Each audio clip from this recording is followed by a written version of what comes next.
Bonjour à tous, comment résoudre une équation? Voilà une question hyper importante parce que les équations, depuis la classe de 3e et de seconde, vous avez à en résoudre très souvent dans les exercices de maths. Mais alors, pour résoudre des équations, il n'y a pas une méthode unique, c'est un peu ça le problème. Donc il y a un petit travail à faire en amont qui est hyper important. Et c'est vous seul qui devez le faire parce qu'on ne va jamais vous guider pour le faire. Ce travail-là s'appelle l'identification. C'est-à-dire que quand on vous donne une équation, on vous dit tiens, résoudre cette équation, eh bien il faut savoir identifier cette équation, c'est-à-dire trouver à quoi elle ressemble, à quoi elle vous fait penser à une des équations types que vous avez vues dans le cours, pour pouvoir ensuite choisir la bonne méthode de résolution. Un peu comme si vous êtes confronté à quelqu'un dans la rue, vous allez d'abord l'identifier avant de vous comporter peut-être différemment, selon que c'est un enfant, un bébé, un vieillard ou un colosse. On ne réagit pas de la même façon selon la personne qu'on a en face. C'est un peu la même chose avec les équations. Il y a un travail préalable hyper important, c'est essayer de trouver dans laquelle de ces 4 grandes catégories, pour la classe de seconde, votre équation se situe. Alors, on va travailler avec quelques exemples, et puis pour vraiment ce qui est de la résolution, de la méthode de résolution pour ces 4 types d'équations, vous irez regarder les méthodes relatives à ces types d'équations. Nous, on va s'intéresser juste à l'identification. Alors déjà, une équation, c'est quoi? C'est une égalité avec une inconnue quelque part, la plupart du temps. Et donc, pour simplifier, on va parler que de cette lettre-là. L'inconnue s'appelle x. Alors si je vous donne ça, eh bien ça, c'est bien une équation. Et donc si on vous demande de la résoudre, parce qu'on vous demande toujours, quasiment toujours, de résoudre des équations, quand on vous parle d'équations, eh bien il va falloir se dire, mais dans quelle catégorie elle est? Alors, là, je vois qu'il y a des x et je vois qu'il y a des constantes, de part et d'autre du signe égal. Eh bien, ce sont des équations du premier degré. Équations du premier degré, il me faut des x, toujours, ou alors la lettre qui est utilisée comme étant l'inconnu, et puis des constantes. Une ou des constantes qui traînent à gauche ou à droite de l'égalité. Dès lors que j'ai du x et de la constante, c'est du degré 1. Si j'ai des x carrés, c'est pas vraiment du degré 1. Si j'ai des 1 sur x, des x au dénominateur, c'est pas vraiment du degré 1 non plus.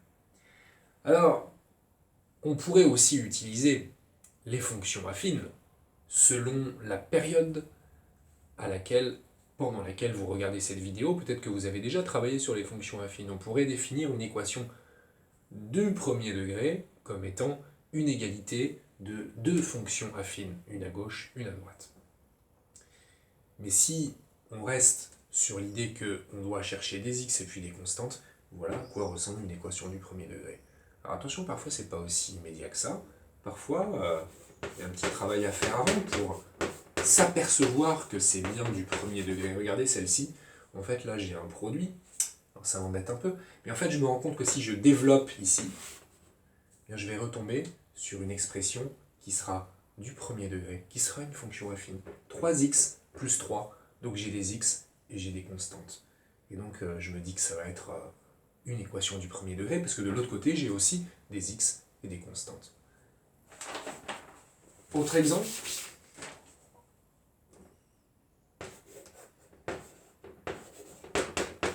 Aïe, j'ai de la racine carrée. Mais est-ce que c'est grave? Non, parce que c'est un coefficient qui est accroché au x. Racine de 2x, c'est pas racine carrée de x.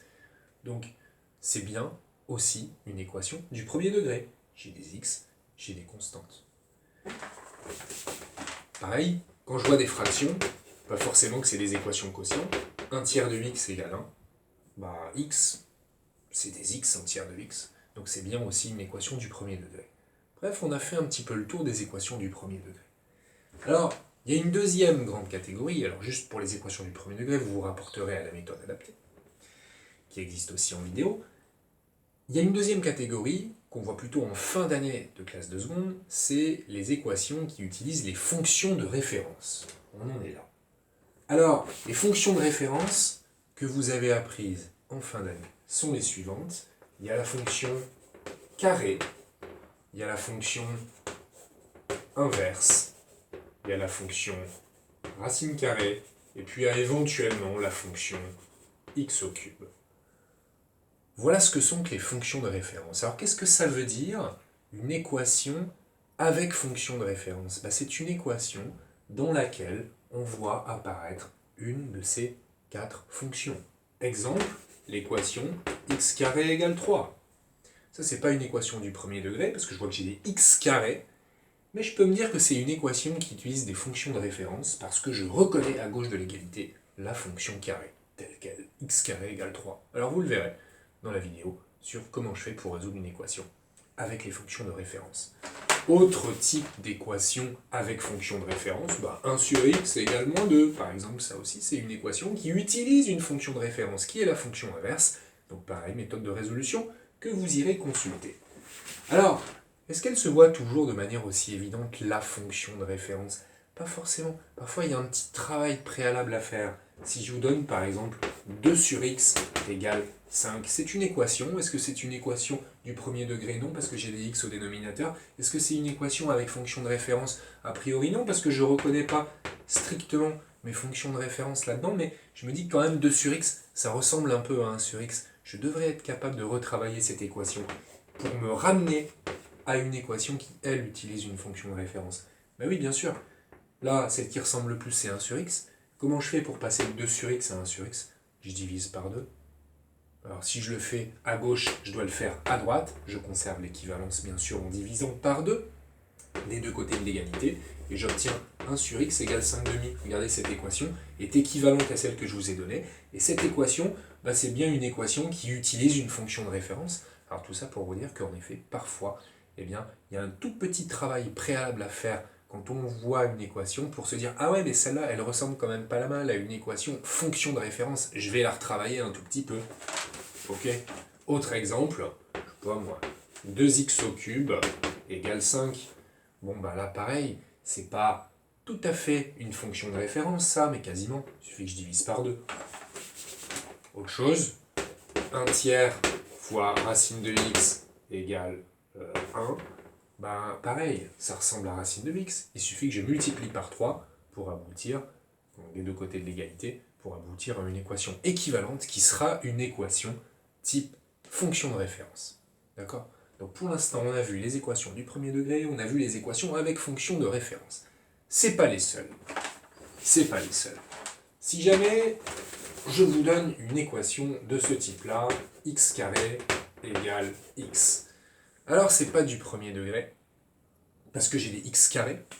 Et puis je me dis que c'est pas tout à fait les équations avec fonction de référence, parce que je vois pourtant ici une fonction de référence, la fonction carré, mais de l'autre côté de l'égalité, malheureusement, j'ai x.